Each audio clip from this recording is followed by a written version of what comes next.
अभी शाहबाद होके आ रहा हूँ।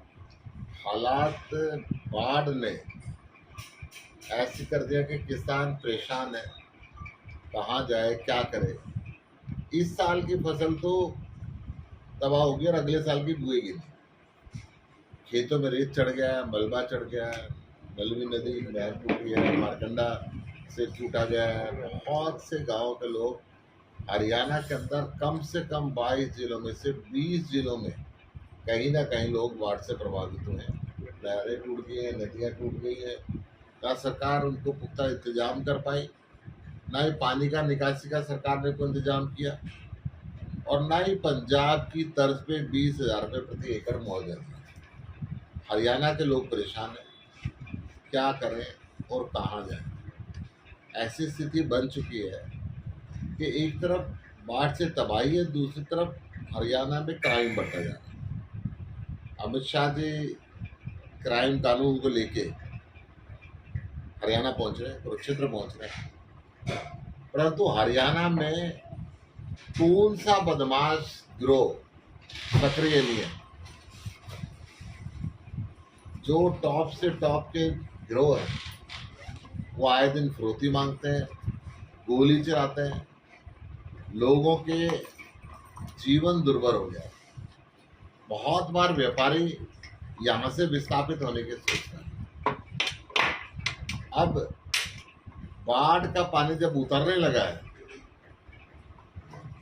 तो किसान के खेत के अंदर कहीं रेता आ गया, कहीं मलबा आ गया।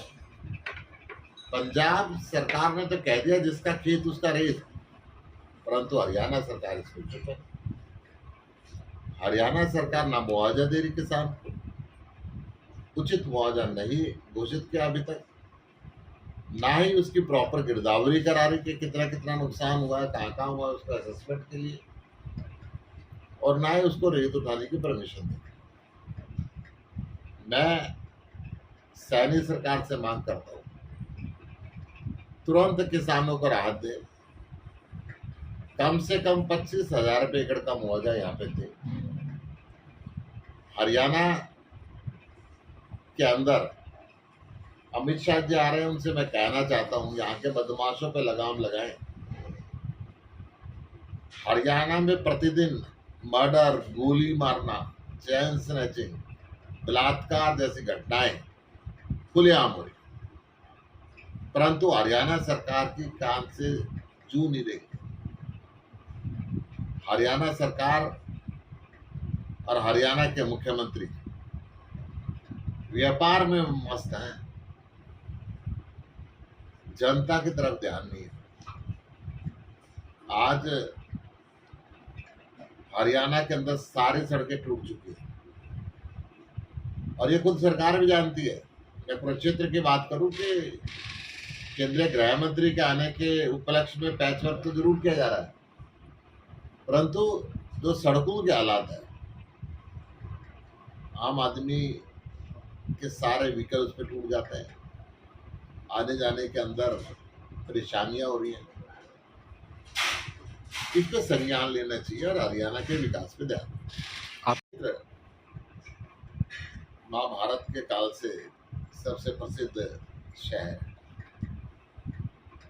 कुरुक्षेत्र धार्मिक स्थिति से अगर इसका आंकलन करें तो दुनिया की धार्मिक राजधानी बन सकती है।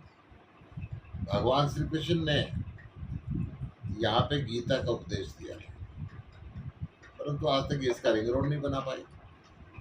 आज तक कुरुक्षेत्र के अंदर बाढ़ ना आए, गलियों के अंदर शहर के बीच में 5-5 फुट पानी यहाँ में भर जाता है, लोगों का रहना दुर्भर है।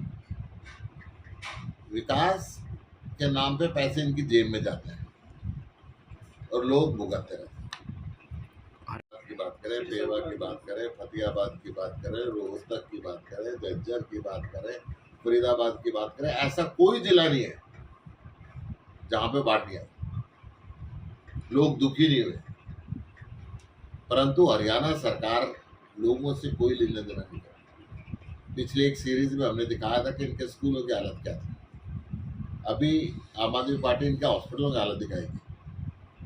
क्यों दिखाना पड़ रहा है हमें कि बाढ़ के बाद अब बीमारियां फैलने का सिस्टम शुरू हो गया, परंतु इनकी तरफ से हॉस्पिटलों को इंतजाम नहीं किया गया। ये जो स्थिति है बद से बदतर होती है। हरियाणा में धान की और बाजरे की सरकारी खरीदी फसल आने से पहले तबाह हो गई है, और जो आ रही है उसको सरकार खरीद नहीं रही। जाती जाती बरसात फसल का नुकसान करती जा रही है,